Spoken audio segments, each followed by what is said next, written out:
to set the framing, I must disagree with the first speaker on her definition of mainstream media. I would define mainstream media as the institutions of print, broadcast, and entertainment which are recognized by ruling power. They use this as a currency to sound synonymous with credibility in order to gatekeep other voices out of being able to lend their perspectives on building consensus. This is why citizen journalism often falls outside this purview, but its audience is growing because of the failures of both the state and the media that constantly make excuses for it. As for the people, and who the media is making enemies out of, I would say it's the majority who dislike policies like mass migration and who manifest that discontent in, for example, voting for Brexit or the increasingly popular Reform UK Party. No matter what people think of in here, that is a growing constituency which the media have set themselves against, presuming that their best interest lies in a hypothetical cosmopolitan liberalism, and that if only they weren't subject to mis- and disinformation by dangerous demagogues like the offensively orange Donald Trump, they would actually vote for what the media thinks is in their self-interest instead. What is happening here is the media has an agenda they think is in people's best interests. They are ignoring what the majority want, and they are failing to represent it. So they're setting themselves at odds with the majority of the population. It's not led by market demand, it's led by ideology. And this makes sense because you wouldn't go into politics or media if you didn't have opinions. This is why, yes, it's possible to be truthful, but the idea that journalists can be neutral or objective is a fallacy. Also, the idea that the institutions can regulate them, like IPSO or Ofcom, the idea that they are impenetrable from politically contaminated guidance, as I'm sure GB News knows well, is also a fallacy. And so the idea that you can set up a neutral institutional body to ensure the press is broadly neutral, it's just never going to work. It's always going to be infiltrated.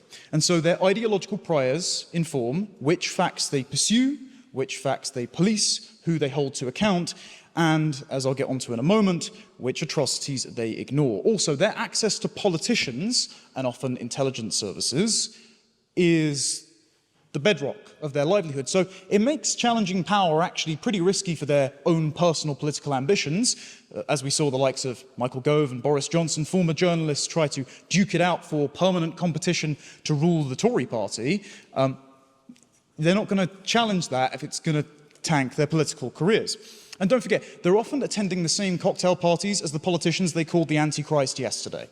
So they don't want to get into impolite dinner party conversations and either cause offence by raising politically inconvenient topics. And yet again, this cuts across all ideologies and across both parties. And this is why my contention is the reason the media are the enemy of the people is because they're often agents of the state. Now, this is a long-running trend. We remember, you may laugh all you like, John, but there are multiple examples of this. Back in the Cold War, the American CIA used Operation Mockingbird to feed stories to journalists, using them as assets to discredit anti-war activism, especially against things like the Vietnam War. There were active measures that both the KGB in Moscow and the CIA in Dulles were firing back and forth at each other, establishing various magazines as front groups to launder propaganda for their side of the Berlin Wall. This was also going on with journalists within their states, actually arguing against the state and finding themselves on the raw end of that deal. And there was a chap, if we remember the story about the CIA funneling crack cocaine into black neighborhoods to fund a color revolution in Nicaragua. The guy's name was Gary Webb. He was kicked out of, I think it was the Los Angeles Times, and discredited, even though that story turned out to be true, because pretty much every mainstream media institution, including the Washington Post, who say democracy dies in darkness, and the New York Times, who believe themselves to again be holding Trump to account, smeared his reputation, and then, well, he was found dead from 2 gunshots to the temple. Work that one out. Also, we remember on the other side, there were agents of foreign states. Walter Duranty shamelessly denying the murder, rape, and dispossession of the lands of millions of Ukrainians during the Holodomor. Or George Bernard Shaw, writing in the Manchester Guardian in 1933, and I quote, "We desire to record that we saw nowhere evidence of such economic slavery, privation, unemployment, and cynical despair of betterment as are accepted as inevitable and ignored by the press as having no news value in our own countries." He was describing the Soviet Union, which were murdering dissidents, interning them in gulags in Siberia, and killing kulaks to confiscate their property. The media is often a servant of their own agenda or of domestic or foreign powers. Now, this persists even today. We've already had the Hunter Biden laptop story, which was then proven true, cited, despite the intelligence agencies coming out and saying it, swearing up and down it was Russian propaganda. But a more recent example includes CNN's Jake Tapper, who had the gall to say to anyone who suggested Joe Biden's obvious cognitive decline, talking to people who didn't exist and stumbling off into random places on the stage, was actually mocking a childhood stutter, and then as soon as old Joe left the White House, wrote a tell-all book saying, yeah, we knew about it the whole time. Do you really think that you can trust these people? The same goes for, in the UK, the COVID lockdowns, as Majid has already mentioned. What wasn't mentioned is that the Cabinet Office spent £184 million on communications during that time, and that Public Health England became the #1 newspaper advertiser during the lockdown period, when traditional advertising saw a 48% decline. Do you think newspapers are going to bite the hand that feeds them if they're getting direct subsidies from your and my tax money, and whether they're going to question anything from the efficacy of mask mandates, or... Do you genuinely believe that for people like us, we still consider newspapers as the mainstream media? Yes, because lots of independent media personalities also source lots of their information from these newspapers. Like, they're not going out and doing the gumshoe work of finding out a lot of this information themselves. They're getting stories secondhand from these newspapers. And so ideas are going to be laundered through these press establishments, who still retain a little bit of their waning legitimacy. The other thing I was going to mention is not just the mask mandates, but of course, all the PPE contracts the Conservative politicians sitting on the front bench were handing out to their friends and family. Very inconvenient to bring up to their faces if you want to be invited to the dinner parties and you want to be included in Boris Johnson's swanky new press briefing room that he gave the nightly announcements from. Another, by the way, point about the people that dissented during COVID, they weren't just cancelled, they were spied on by a military cyber warfare unit, the 77th Brigade, which employs bots on social media to challenge narratives that the government doesn't like. So often, by the way, when you're arguing with accounts on social media, you might be arguing with a government bot. That is how wedded they were to narrative control. Another body involved in the COVID response is RICU, the Home Office's Research, Information and Communications Unit. And they've managed what is usually the impossible and pissed off just about everybody by trying to stage manage the public response to terror attacks. The Home Office control the front pages of newspapers in the aftermath of terror attacks. The most egregious example of this, according to disaster planner Lucy Easthope, as she confessed in the pages of The Guardian, was the Manchester Arena bombing, when they put out the message, "Don't look back in anger," because they realised that their own policies had led to lots and lots of dead children.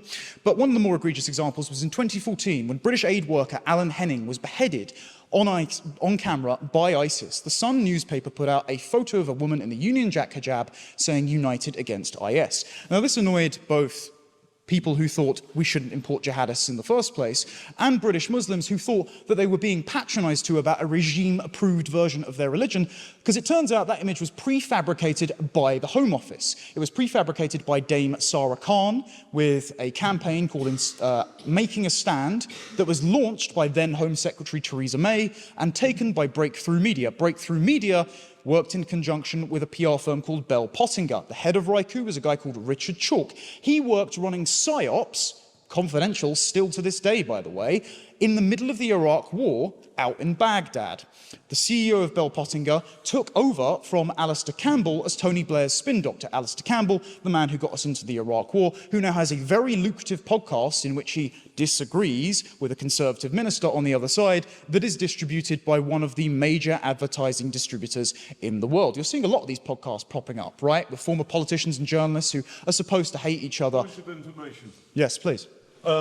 Sir Tim Bell, who ran Bell Pottinger, got in touch with my... Is Ashley still here? Is he gone? He got in touch with my friend Ashley Grossman and said, "Sweeney's written a very damaging article about the Sultan of Brunei if you deny your quotes." we can finish him off. So, Sir Tim Bell Pottinger, he's not a friend of the people. Just so we're clear about that. Yes, and so his employees running the Home Office that then dictate the front pages of newspapers and John, pause. I've given you your intervention. The fact that he can dictate the front pages of newspapers via his former employees that then work in the Home Office to tell the public what to think is itself alarming. If he's not a friend of the people, then why are the people that he's training up then going into government and telling newspapers what to print? One of the most egregious examples in the last few years of newspaper failings has been on the grooming gangs. And the name Tommy Robinson has been mentioned before. I'm sure Elon Musk, Tommy Robinson, Donald Trump, people like that are not exactly friends of a lot of people in this room. If you don't like them, the fact that they were able to amplify this issue is only made possible by the media consistently failing on it. Why did they fail on it? Well, as was best put by Rotherham MP Dennis McShane, he, quote, a Guardian-reading liberal lefty did not want to rock the multicultural boat. Politicians often looked the other way with the most heinous child abuse scandal in this country. I couldn't think of a worse imbalance of power than the systemic rape, trafficking, torture, and often murder of thousands of working-class girls, and shushing them up because it was inconvenient, because politicians and police officers took part in the rapes. They didn't just deny it and help cover it up. I couldn't think of a worse abuse of power than that, and the media not only let the politicians who were so craven as to not speak about it because they were afraid of losing their seats or being called nasty names get away with it, they laundered the smears anyway. The worst example of this was, as Louise Casey pointed out in her recent review, and I'll finish quickly, that they laundered the charge when the Home Office came out and said there was a charge that in their report in 2021 that white men made up the majority of these gangs, something Louise Casey has found to be utterly true in her most recent report. Ipso upheld a ruling saying that Suella Braverman, when she pointed out the majority of the composition of these gangs of Pakistani men, was lying. They have still not retracted, even though Suella Braverman has sought a retraction from those on behalf of the victims. They are covering their backsides, they're covering the backsides of craven politicians, and so because of that scandal alone, I urge you to vote for this motion to hold them to account.